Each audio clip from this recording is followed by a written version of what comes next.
Welcome to Heartspeak Podcast, episode 269, Freedom to Think in Many Directions.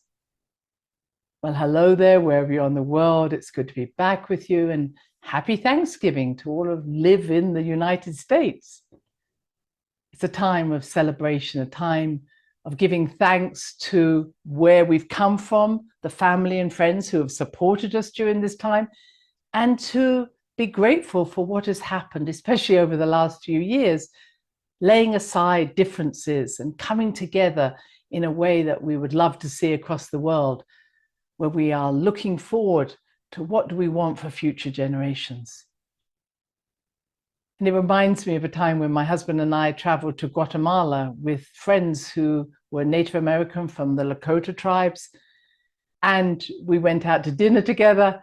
And we just happened to walk into a restaurant and look down at the beer mats that were there, which were shaped in the shape of a turkey.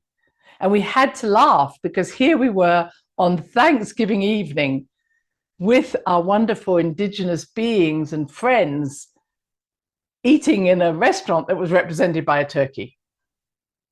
And I've had the privilege of meeting many wonderful indigenous peoples, and I think this is a time for us to celebrate their wisdom, their generosity, their kindness, and to know that we cannot move forward until we integrate and embody their wisdom that is so much part of the lands in which we live.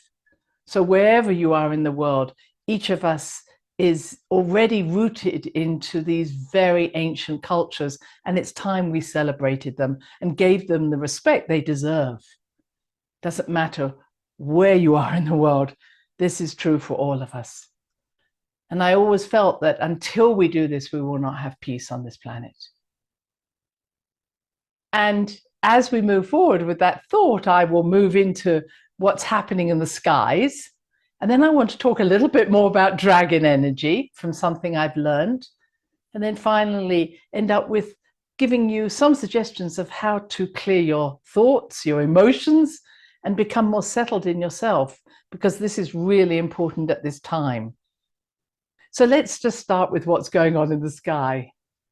So we have a full moon coming up on the 27th of this month, where we have the sun in Sagittarius, the moon in Gemini. But before that, we have the sun now in Sagittarius, and it's alongside Mars in Sagittarius. And that's very powerful. So Mars is passionate, it's enthusiastic, it wants to see changes. And Sagittarius is all about enthusiasm, about opening ourselves up, expanding, travel. It wants to see fairness. It wants to see truth. It's seeker of truth. So what is happening now with Mars and the sun together, there's a huge desire to understand what is the truth. No more hiding, no more giving us a false story or a false trail. Let's expand our consciousness beyond that which maybe we've been receiving via some of the media outlets. And squaring this is Saturn in Pisces. And so what we have is Saturn, which is authoritarian, and Pisces there with unlimited thoughts. But I also think that this Saturn in Pisces squaring the Mars and Sun is not negative. I think what Saturn in Pisces is saying is, let's get down to some really fundamental truths of what's going on.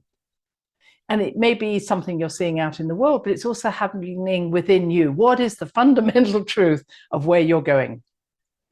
And I sense that this is a time where you might find yourself expanding beyond where you even imagined you could go. Following up from last week's podcast, that when we invite into ourselves a part that we perhaps have always felt, oh, I'm not worthy of it, or it's not ready.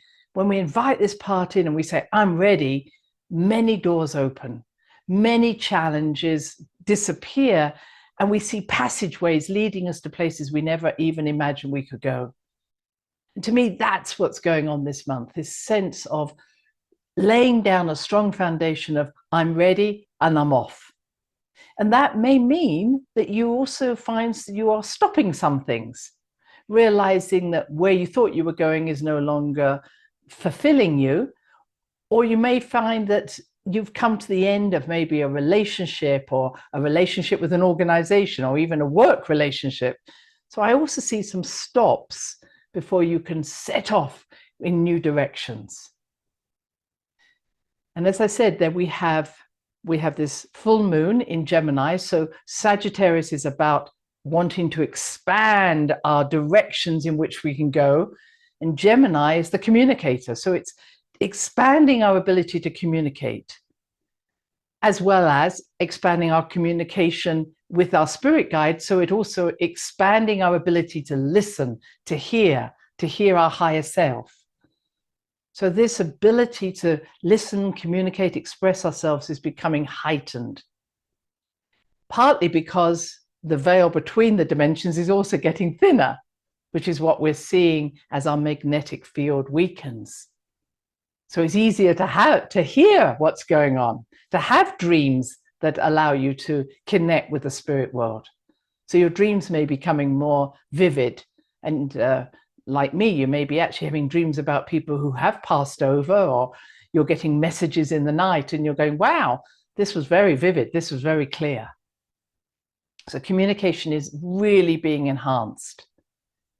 And again, it's being enhanced because now Mercury, also in Sag, is also squaring Neptune in Pisces. So there's a lot of squaring going on, which can cause tension, but it also, I think, makes us pay attention. So Mercury is, again, communication, listening, learning. What am I learning? What am I picking up? What am I being informed about? Squaring Neptune in Pisces is really saying, is the information I'm receiving helping me to grow, to expand, to find new directions, or is it just keeping me staying in the same place, especially if there's any fear involved? So I think that there's a lot now we're sifting out what truths really align to us and what truths don't. And the truths that don't align to us now are those that make us feel fearful or shamed or guilty, keeping us locked into an old pattern. And when we look at Neptune in Pisces, and I've mentioned Pisces before, and then certainly Neptune in there, it's saying the world is unlimited, but it can also mean the world is unlimited according to someone else's directive. You know, you can go anywhere as long as it's where I want you to go. So all of these times, and I probably said this before when I was talking about Saturn in Pisces, it's saying, who's the authority of my belief system? Who's telling me what to do? Who's directing the traffic? And obviously, primarily it's us, but where's that usness coming from? Where's that message coming from? Do I still believe it? Oh, you should be this sort of person, or you should be that sort of person. You should be kind to people. You should be doing this. All those shoulds need to be thrown out. At the same time, we have to be very careful of not returning to old patterns that are addictive. And those addictive patterns can be emotionally driven. So it's not just that we say, oh, I'm not going to feel guilty anymore. There's some pleasure in feeling guilty. There's some pleasure in feeling a victim. Oh, you might tell me there isn't, but there is. So what is the juice that we get out of drama or feeling bad about ourselves, etc.? That's part of what's also coming into play. Which message are we following? Are we following the one that says, move on, Christine? Or are we following the one that says, ooh, let's go back to that juiciness. Let's go back to that indulgence that we just love going into. So be very mindful, there's a lot of messages coming in, some of them emotionally driven, some of them from spirit, some of them belief systems. And really, this is a time to say, is this true to my heart? Is this true to my soul? Does this expand me or does it contract me? Is it taking me into a place that's away from me? And does this feel like a loving, nurturing energy, or does it make me feel bad about myself? If it makes me feel bad, then it's probably wrong. And at the same time, I will just clarify once again, this Piscean energy that's around, we need to be very clear that we don't get into the polarization. So even though I've just used the word bad, it's often I hear people say, well, we're going to do love, when they're really saying, because we're not going to do hate. or we're going to do good, we're not going to do bad, or we're going to do light, we're not going to do dark. Anything that persuades us to go in a direction that is polarized is missing the point of Pisces. Pisces, two fish swimming in opposite directions, fine, but they're joined by a common band. And that band is the Trinity that says, I am another one of you, the sacred marriage of opposites. There is no us and them. It's all of us together. And so anything that keeps us separate or makes us feel that we are disconnected or separate is that which is coming from the old paradigm, the more denser energies that are determined not to let us know who we truly are. And that's not going to happen anymore. We are ready to know who we are, and it's time. And that everything that's happening, the cosmic energies are all saying, time to wake up, time to embody what we are. And what we are is amazing beings who are already enlightened. We're not trying to become enlightened. We are beings of light that have come onto this planet to have an experience. We created that experience, and now it's also a time to bring heaven and earth together. So my next part of my journey that I want to take you with me today is to the place of the dragons. And I was listening to a really lovely conference on dragons with Portal to Ascension with Neil Kaur, who does a wonderful job. And he specifically was sharing a meditation that he'd taken part in, a regression. And he saw himself as a being a soul trying to incarnate. And the way he said it was that he realized he couldn't just incarnate from above, which we always say, oh, you come from above.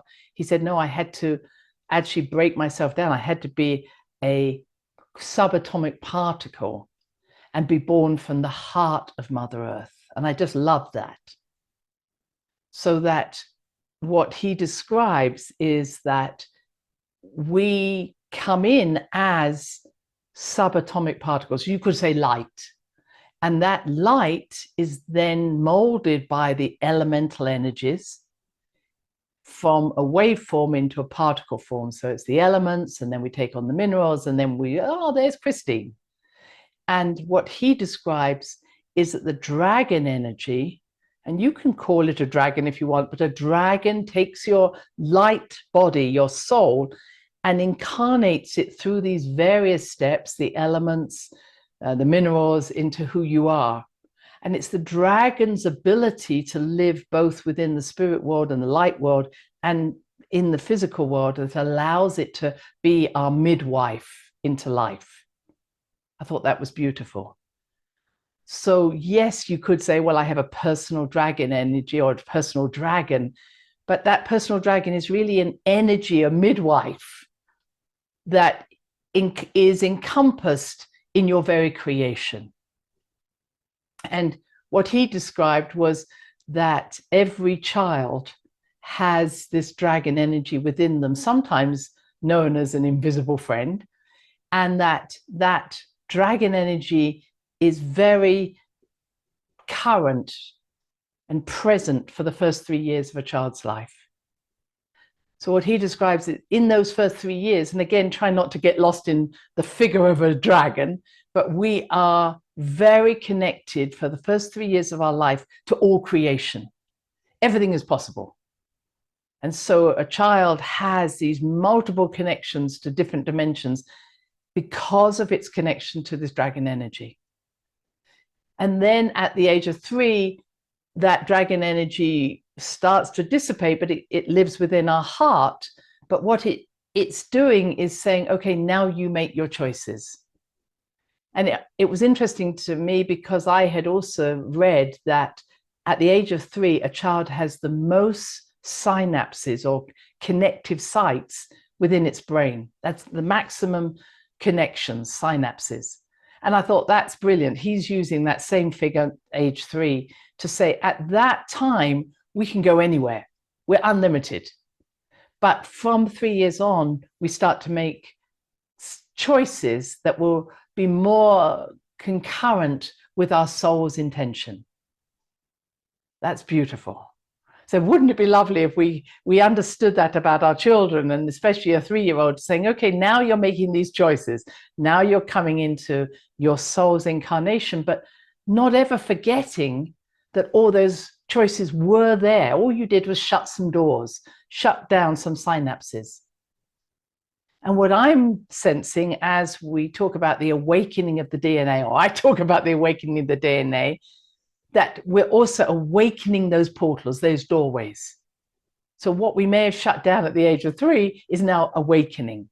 We're getting many, many more opportunities, directions for us to be able to go in. We're becoming 3-year-olds again. And I just love that idea. So then I take it back to the center of the earth, the heart of Mother Earth. This is where we come through. This is where we're born. And just understand that because the heart is, the energy of the heart is shaped like a toroid, T-O-R-I-D, every toroid connects instantaneously, spontaneously to every other heart. So my heart's energy is a toroid, and it instantly takes me to the heart of Mother Earth, instantaneously takes me to the heart of the galaxy, instantaneously takes me to the heart of the universe and beyond. So you don't have to travel anywhere. When you're in your heart, you're there. And where are you? You're connected to all that is, and we call that love. So our heart is the connection to all that we are, we ever be, we ever will be. But it's a connection to universal love, or universal consciousness. And consciousness being light, and the love keeps us that connected to everything.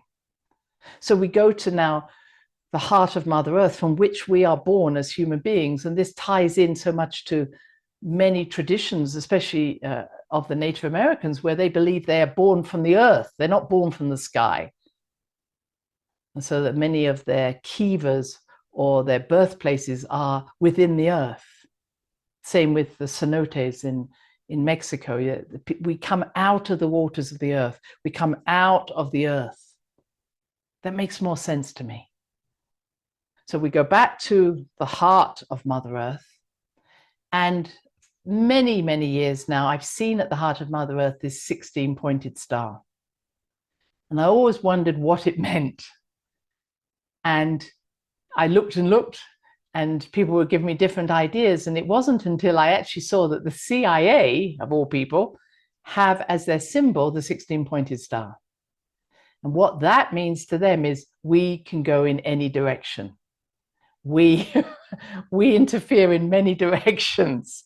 We have knowledge from many directions. But that 16-pointed star to me meant it wasn't just that we were linked above, below, in the 4 directions. We're actually linked in many directions, many dimensions.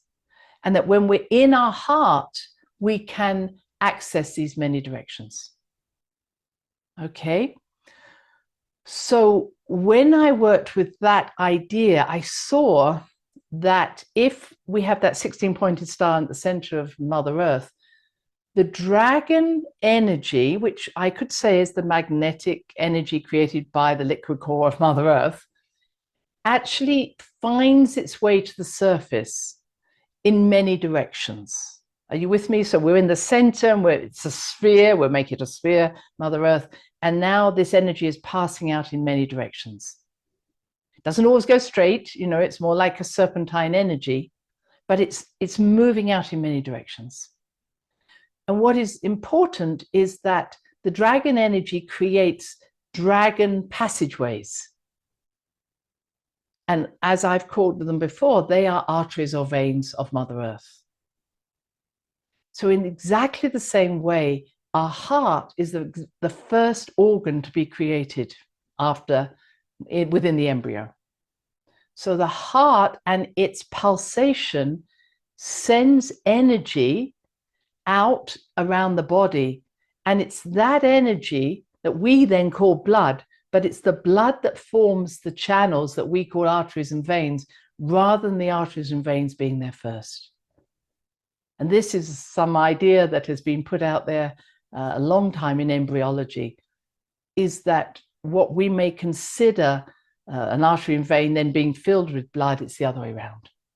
And I like that same idea out into the earth, that it was a bit like if you've ever been in a lava tube, and I've been in several, it's the lava flowing through Mother Earth that eventually leaves what we see as a hollow tube because it's passed through the earth. But the tube was formed by the flow of energy. Hope that makes sense. So dragon energy is finding its way and will cause channels, and those channels will then, we will perceive as the way in which the energy gets to the surface.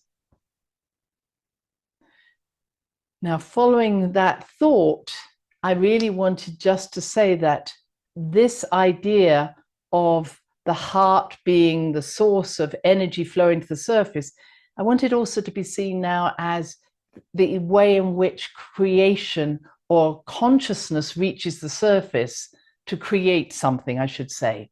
So let's say the dragon energy is carrying, or the passageways of the dragon are carrying consciousness to the surface. And that consciousness is what we call information. And why do we use the word information? It says information. So the consciousness is transformed into form. So information is bringing something into form. And that's what this dragon energy does. It's what our bloodstream does. It brings something into form. But you can also look at it from the chakra situation. As the chakras are connected to each other, their energy brings something into form. Okay, so just understand that's what information is. It's consciousness or light of consciousness becoming form or reality. Now, what's happening now is that we are being given the chance to open more and more passageways to make deeper connections to what is the origins of our being. Who are we? What is the beginning of all of this? And we can ask the dragon energy not only to spread out from the center, but to take us back to our center. See, it's not only going in one direction. So dragon energy both creates, we could say, or gives life, and it also brings death and destruction. And we see that again with volcanoes. They both destroy and they form new islands. So dragon energy is this ability to move between spirit and matter, backwards and forwards, wave and particle backwards and forwards. So my last piece of this podcast is to talk about our three centers, our Dantian that I've talked about before. These are three pure centers of creation. But when I use that word creation, I don't want you just to seeing manifestation, forming something. I want you to see the flow, that there's we breathe in and we birth something, we breathe out and something dies. It's not one after another, it's a continuum, like the snake that circles and eats its own tail. So these three centers are the three centers of our creation. The first is our heart chakra, what I would call our deep heart. And in our deep heart is our connection to all life, our connection to all universal energy through the power of love. So what I want to do is we're going to use something that is connected to that 16-pointed star, and that is the sound known as Om. Some of you may know the Om, which is literally connecting heaven and earth, but the Om is the power of creation. It's A-U-M. So Om is the most powerful form, the sacred sound of creation. And again, creation is both the in-breath and the out-breath. And this is the 16-pointed star. So we go into our heart chakra. And what I would ask you to do again, imagine that you're in the center of the earth. You're not in a linear pattern. But I want to, as you breathe in, I want you to breathe in with that energy of Ah. So you breathe in and you breathe out. So you go from the point into the sphere and from the sphere back to the point again. And as you breathe in, you're expanding and sending consciousness out into the world. As you breathe out, you're bringing yourself back to the consciousness of the universe. And as you breathe out, try and hold your breath out, because once you hold your breath out, you are connecting through the power of love to everything in the universe. There is no disconnection. You are one with the power and the beauty and the love of the universe. So you can feel your guides and your loved ones all around you at that time. And you can breathe in again, and you're moving your energy out into what we call the external world. And then you breathe in and you breathe out again. Excuse me if I didn't put that right. You breathe in to the external world, you breathe out and hold your breath out, connecting to all that is and all the loved ones around you. Then you do the same at the sacral chakra. This is the place of creation. When you think of the baby in the womb, this is the place where you emerge from or grow from. So once again, this is a power of nurturing, if you want to call it that. So again, you center yourself in there and you breathe in, again in a sphere-like way. And as you breathe in, you send all the power of creation out into the world. And then you breathe out and you bring that creation back to the dot again, the no thing. And that no thing is basically saying every possibility is there. I'm making a choice to create one or more things. In other words, as you breathe in at the sacral chakra, you're going back to the nothingness. But that nothingness is full of potential. So then you breathe out, breathe in, you send out those thoughts, the idea of creation, and then you breathe out again and just hold your breath out and realize the power and the potential that awaits you. And then finally to go to what is known as the cave of Brahma, which is above the third eye. This is the all-seeing eye. So it's literally you're connecting to the mind of God, if you want to see it that, the divine mind, the higher mind, but you're connecting to the pure mind that is not connected to anything else, but just to be able to focus on what is needed. So from that place, you breathe in, and you focus on what you see, the extended dimensions you can think into, and then you breathe out and you bring your thought back to this one seeing eye, that everything is there, everything is seen, but your thoughts are not scattered. Breathe in, you see in all directions, you think in all directions, you breathe out. Hold that thought out. It's very clear. Then you breathe normally. And when you bring these three together, the all-seeing, the all-loving, the all-creative, you have this inner knowing, this sense of connection to all that is, the power, the purpose, the action, the intention, the frequency, the result, whatever words you want to use. But what you're doing is allowing these to mix. It's not just about what you are formulating in the outside world. It's also about what you're bringing back to your center in the wisdom that you have attained. I hope you have a wonderful Thanksgiving, a wonderful full moon, and know you are loved. Until next time, bye-bye. Thanks for listening to the HeartSpeak podcast with Dr. Christine Page. Please check out all HeartSpeak episodes in the podcast archive section on www.christinepage.com. HeartSpeak is also available on iTunes, Spotify, Google Podcasts, Tumblr, and now playing on Amazon Music and iHeart Radio. You can also watch the archive podcast on Christine's channel, on YouTube, and now on Rumble. Connect with Christine on Instagram, LinkedIn, and Facebook group, The Great Mother Calling. Do share with family, friends, colleagues. Join us next time for another edition of HeartSpeak.